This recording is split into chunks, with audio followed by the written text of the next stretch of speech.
Bom, aí você pega esse material e manda de novo para o fornecedor, porque senão a gente vai acabar perdendo muita matéria-prima. Tá? Agora vai indo que a teleaula está começando. Eu estava aqui conversando com meu colega só para dar um exemplo para você. Um exemplo de como é importante a relação entre pessoas e entre setores numa indústria. Porque esse é o assunto da nossa teleaula. A relação entre os setores. A nossa teleaula de hoje é a última do módulo de organização do trabalho. Nela você vai ver como funciona a relação entre alguns setores de uma indústria, como os departamentos de recursos humanos e o de planejamento. Vai ter noções sobre o código de ética profissional e sobre a política de uma empresa. E vai ver como uma boa relação entre os setores traz economia e produtividade para uma indústria. Bom, você já percebeu que hoje a nossa teleaula está interessante, né? Isso porque relação entre setores é um assunto muito importante para qualquer empresa, inclusive para a indústria do João, do José e do Aderbal.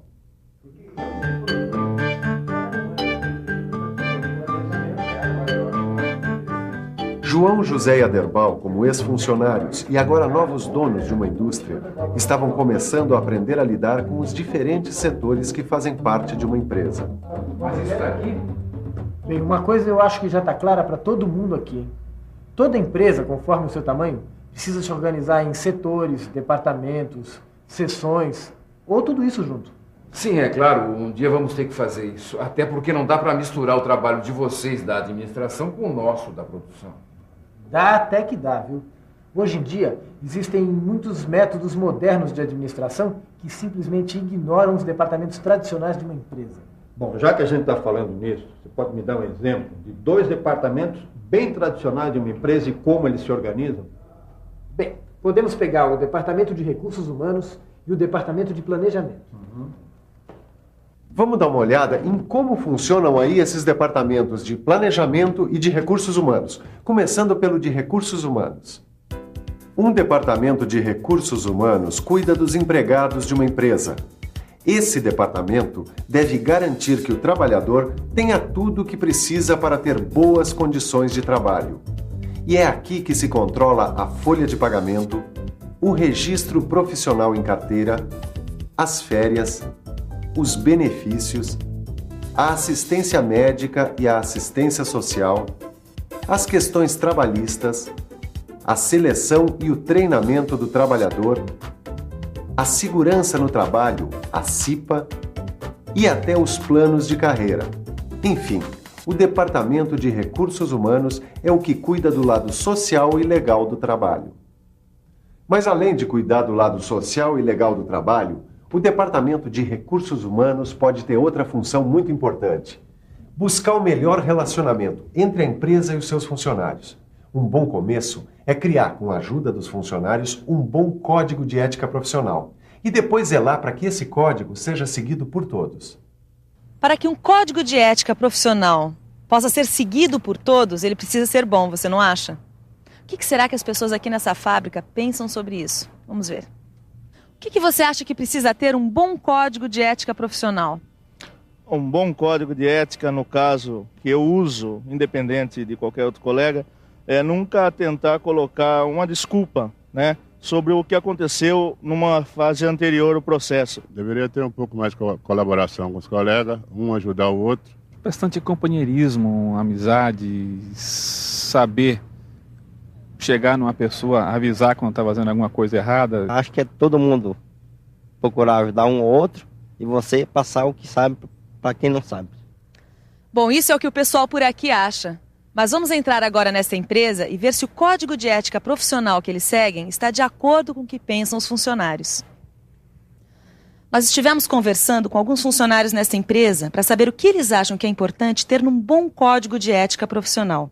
Aí eles nos falaram que é importante a colaboração entre os colegas, a troca de ideias e de informação sempre que necessário e da importância de que cada um cumpra com suas obrigações.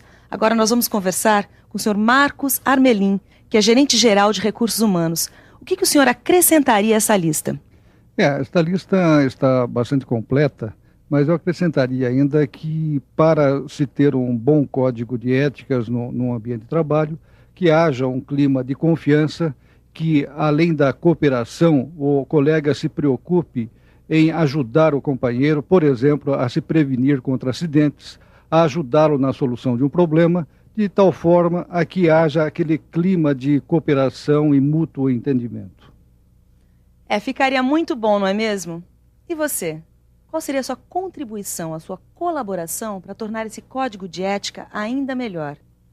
Leia o livro e dê uma olhada no código de ética que está lá. Como nós vimos, os empregados têm o seu código de ética profissional. E as empresas? As empresas têm as suas políticas internas, sabia?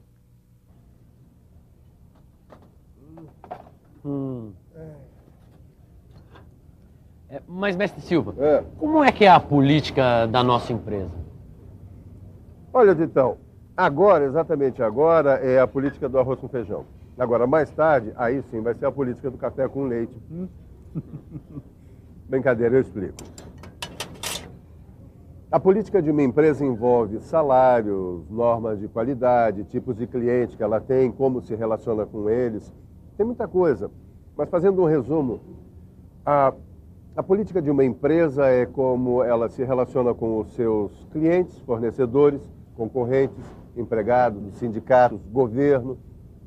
Enfim, é como uma empresa se relaciona com a comunidade de modo geral, entendeu?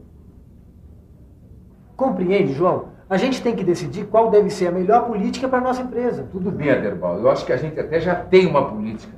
Mas, por enquanto, eu estou interessado em saber como é que a gente pode ter departamentos numa empresa tão pequena como a nossa. Peraí. Aderbal, me dá um exemplo. Nós já sabemos como funciona o Departamento de Recursos Humanos. E Departamento de Planejamento, como é na prática, hein? Pois é, faltou ver como funciona um departamento de planejamento. Vamos ver isso já. Um departamento de planejamento precisa prever tudo o que pode acontecer à produção de uma empresa. É nesse departamento que se determinam os prazos de produção, que se faz o planejamento e o controle da produção, a administração do almoxarifado, os pedidos de compra e até as ordens de produção também podem ser feitas por esse departamento. E os departamentos aqui, como é que fica? Dá para a gente ter esses departamentos aqui na nossa empresa? Olha, eu acho que ainda não. Mas dá para a gente distribuir melhor as nossas funções aqui dentro, para parar de bater cabeça e as coisas correrem melhor. E isso faz a produtividade aumentar, hein? Eu acho que a gente pode começar escrevendo as funções de cada um direitinho e depois a gente pode fazer o nosso organograma. Organograma? O que é isso? Olha, organograma é um esquema de funções de cada um. Querem ver? Ó, João. A gente pode fazer desse jeito. A gerência geral continuaria comigo. E ligados a ela, teríamos 3 setores. O de produção, que ficaria a cargo do João. O de administração, que ficaria comigo. E o comercial, junto com o planejamento, que pode ficar com o José. Que tal? Eu acho legal. Mas quais seriam as funções de cada setor? O meu, por exemplo. Bem, João, o setor de produção normalmente cuida da administração da produção.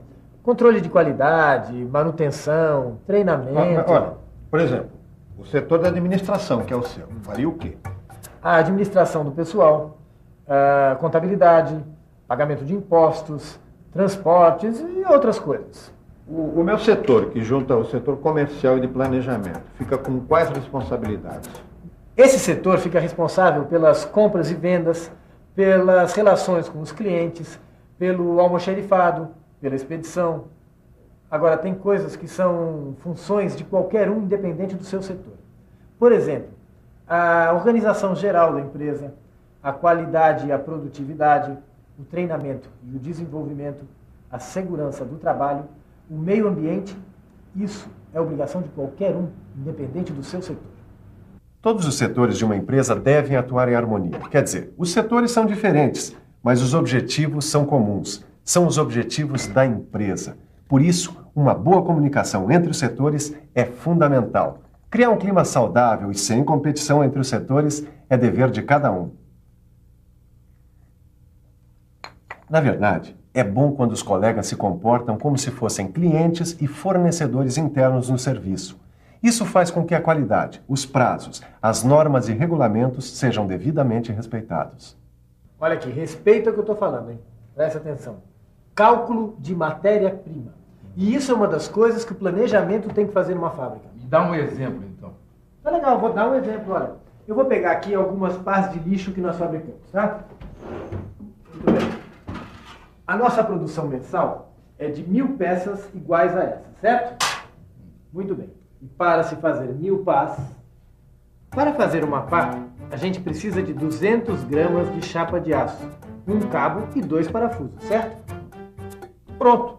Agora é só multiplicar por 1000, que é o número de pás. Negativo alto lá. Temos que fazer mais cálculos. Temos que prever o índice de refúgio. O que quer dizer? A quantidade de produto estragado que não pode ser usado.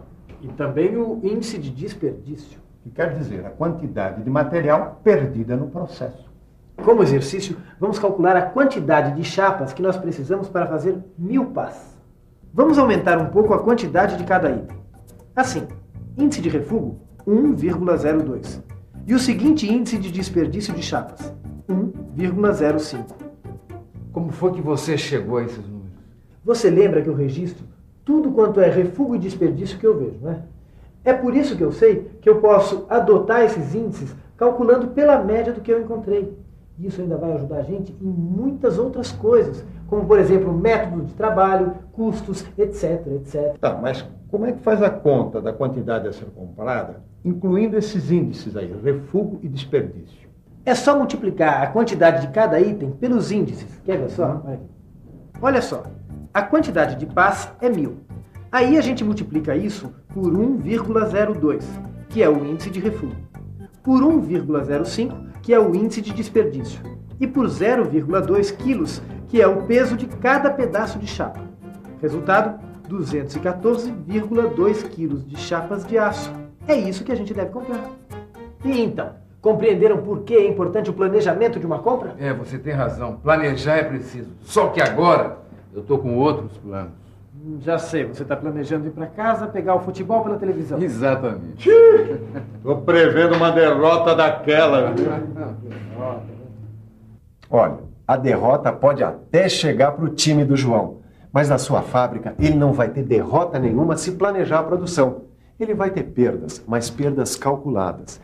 E vai poder prever a perda do mínimo possível. O ideal é não ter refúgio ou desperdício nenhum. Mas eles chegam lá. Eles estão no caminho certo. É fundamental saber organizar o trabalho numa empresa, começando com uma boa distribuição de funções. Vale a pena ver de novo tudo que você viu nessa teleaula, não vale? E atenção, se liga aí que é hora da revisão. Nessa nossa teleaula de hoje, você viu como é importante a relação entre setores numa indústria. Viu que, conforme o caso, podem ser criados departamentos para dividir as atividades da empresa. Você teve uma ideia de como funcionam departamentos tradicionais, como os de recursos humanos e o de planejamento. E viu como se calcula perdas por refúgio e desperdício. Além disso, você viu como pode ser um código de ética profissional e o significado da política da empresa para o trabalhador. Bom, essa foi a última teleaula do módulo Organização do Trabalho dentro do Telecurso Profissionalizante. Mas quanta coisa você aprendeu, hein? E vai aprender muito mais se estudar no seu livro. Bem, na próxima teleaula está começando um módulo que você não pode perder. Um abraço e até lá.